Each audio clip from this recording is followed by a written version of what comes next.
Welcome to the Krueger Library Resource Sharing Service. In this video, we explain how to request an article from a periodical.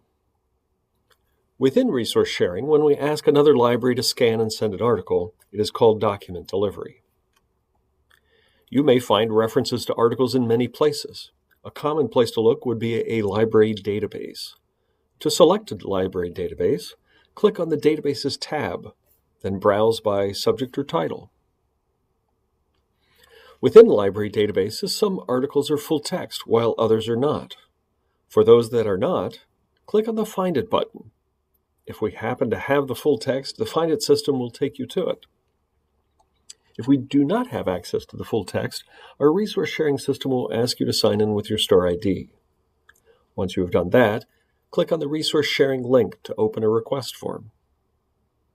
Inspect the request form to make sure the citation appears correctly. Then check to acknowledge copyright and submit. To track your requests, go to the My Account page. Do not hesitate to contact us with questions, such as by going to the Chat with a Librarian link.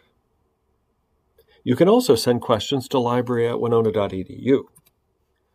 We are here to help.